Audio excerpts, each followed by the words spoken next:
Hello everyone, and welcome to another beer review. Now,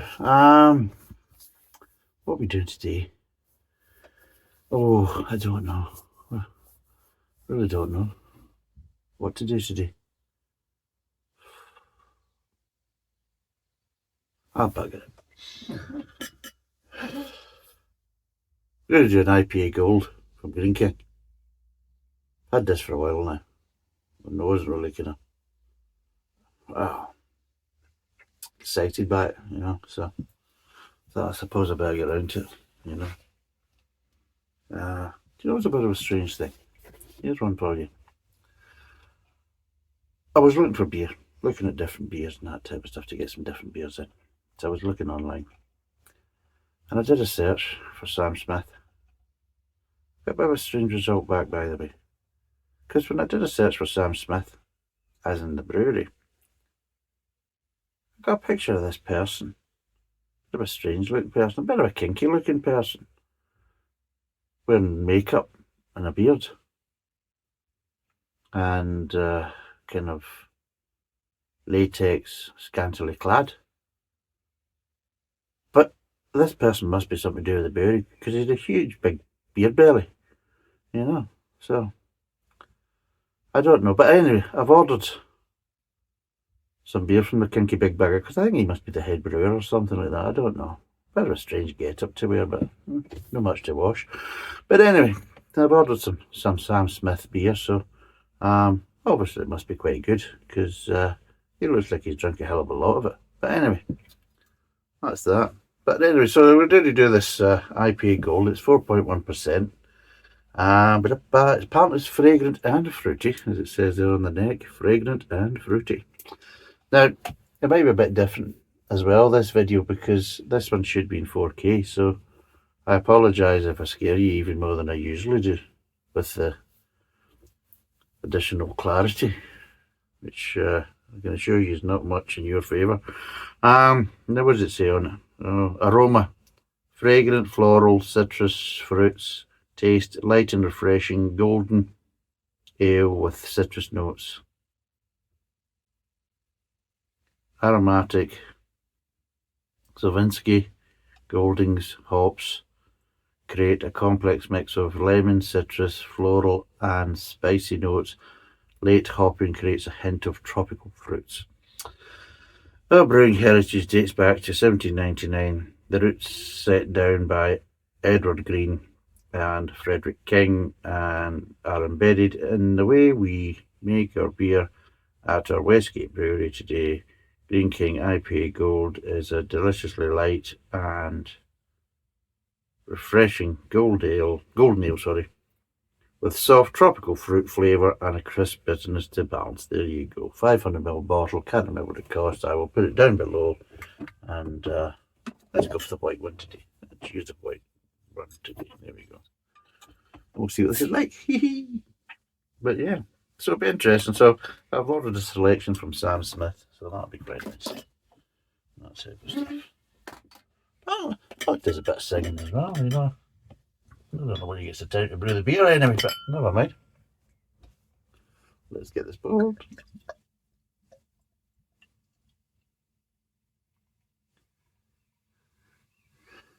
Now, for the people on the podcast, it's in a clear bottle, so I could have already told you before I poured it what it looked like.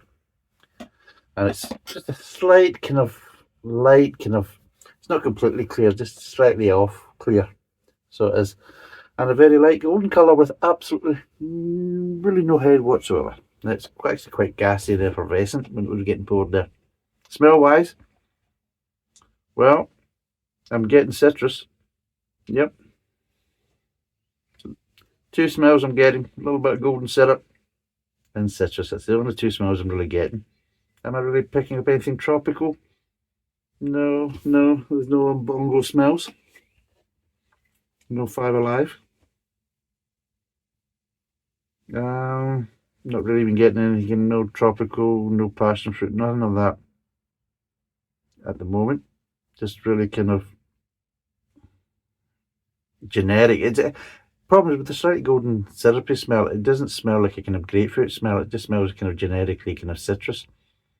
That's all. But there is a little bit of pine, maybe. Yeah. Yep. Talking about that, I've ordered the new beer that's been released by Fuller's. And I'll be totally honest, I wasn't going to order it, but they offered me to do a survey, and if I completed the survey, they'd give me £5 off, and that's the only reason I actually bought it. I thought, well, I've got that £5 to spend, so that'll cover the shipping. So yeah, so I bought some, but I'm not really enamoured because it basically says, what does it say? Oh, is it citrusy and tropical and pine? What it basically said in the advert. I'm sitting there thinking, you know, you can actually get toilet cleaner in every single one of them flavours. Well, when I say flavours, I think they kind of go more with aromas rather than taste. But they're just kind of very similar. You're thinking, am I buying beer here or am I buying toilet cleaner? You know, the pine, tropical, citrus, you know. But yeah. But we'll see what it's like. We'll see what it's like. But yeah, it's called Griffin Gold. I'm sure probably a lot of you already know about it anyway. But yeah, I've ordered some. We'll see what it's like. But I am not sure about it. Let's be totally honest. I just don't really want another citrusy kind of golden ale because I think there's enough. Something tells me. I don't know why I get that sensation, but I get this sensation. I think there's enough. Christ. Anyway, let's see what this little beauty tastes like.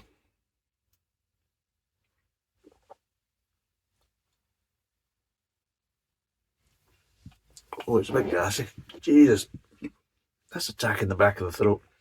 Oh, straight away. Oh. Yeah. It's a bit more carbonation than it really needs. It's just out of curiosity, can somebody help me out here? See the A part in IPA. What does that stand for? Does it stand for ale or lager? I'm not sure.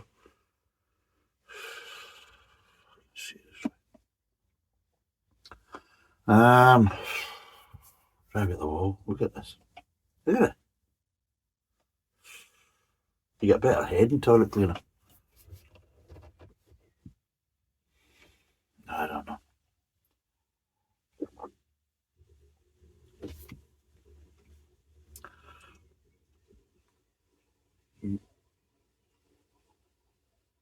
If you're hearing any background noises, which hopefully you won't be, but if you are hearing any background noises, it's the drains. Somebody's emptying the bath, which is nice. But it's not me, by the way, because I'm here. I'm not in the bathroom. But yeah, flavour is just a bit of a strange one in this beer. Yeah, we'll get back to this beer, by the way, in case you thought I'd forgotten. Oh, what are you doing? You know, I mean, it's supposed to be reviewing that. It's not even mentioned, and he said almost half the blooming glass gone.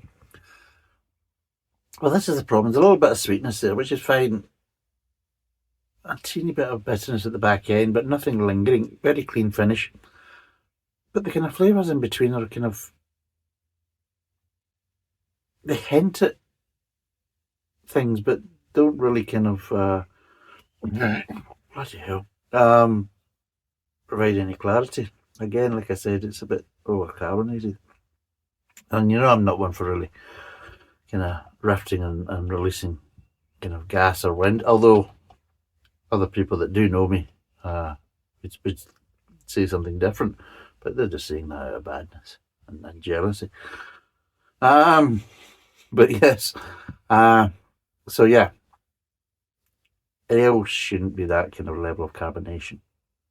So when it's affecting me, then it's going to affect everyone else, because I can usually cope with a fair bit of carbonation. But yeah, that's just a bit too gassy for me as an ale. I mean, it is getting towards kind of lager kind of territory. But getting back to these kind of mid-tongue flavours, these kind of citrus and tropical fruit flavours, there is flavours there that can be associated with these kind of flavour profiles, but there's no clarity to it really. It's just kind of accent flavours that are kind of a bit kind of, how would you call it? A bit blurred is probably the best way of putting it. It just, they're not very standoutish. They just don't have that clarity, which means they don't really have that kind of bite or sharpness to them. They're quite blunt.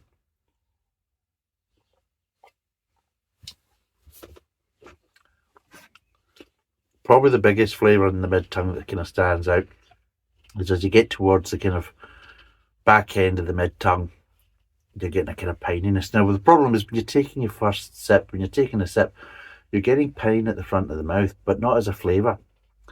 That's what you're picking up on the aroma as you're taking your drink, taking your sip. So you're getting a little bit of light malt, a little bit of grain, and a little bit of sweetness at the front end. But you're also getting this pine aroma coming across as you're taking your drink. Moves on to the mid-tongue. And yeah, you're just getting kind of a kind of indistinct citrus flavour and kind of slightly kind of tropical flavours. But again, nothing really stands out. It just kind of it's like a blurred kind of what you could construe as maybe a slightly tropical fruit flavours. But it's very kind of blurred and really lacking any clarity. But again, the only kind of flavour that really does have any clarity is this kind of slightly pineish kind of flavour at the back end of the mid-tongue. And then it moves on to the kind of back end and aftertaste, back of the mouth. And, well, first thing you notice is that the carbonation tends to collect in the back of your throat as you're swallowing. There isn't really any kind of bitterness. There's a hint of bitterness, but it doesn't really kind of fulfill its kind of promise. And yeah, it's just a very clean finish. Everything just kind of dissipates very quickly. But there isn't really that much going over into the aftertaste anyway to really kind of dissipate. Things are starting to kind of taper off at the end of the mid-tongue. But yeah. The thing is, because there isn't that real kind of bitterness, I would say it's a bit sweeter because of that, because it doesn't have that bitterness to kind of rein it in. And yeah, overall, it's not the citrus that's kind of annoying me, it's this kind of pininess that's kind of annoying me.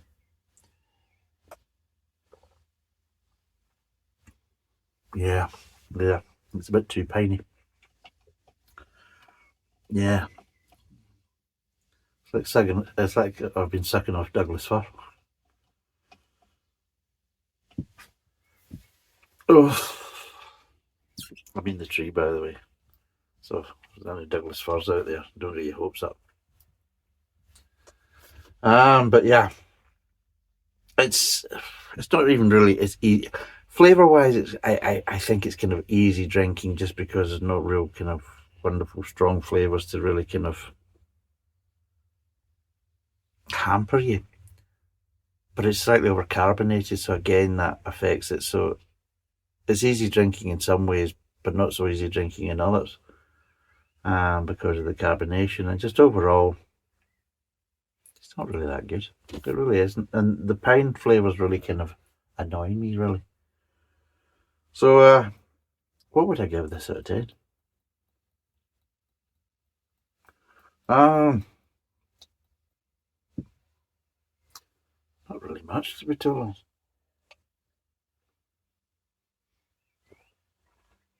Yeah, that pininess it is.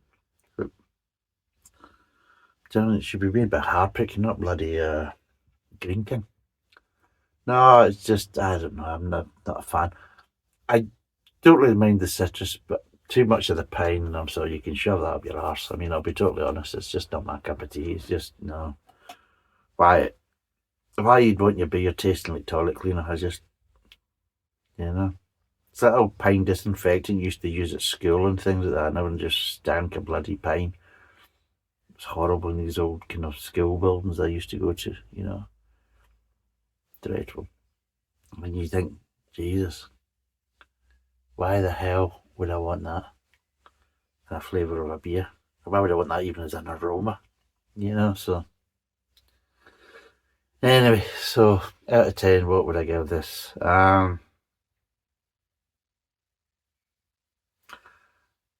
If we take it as 5 being the average,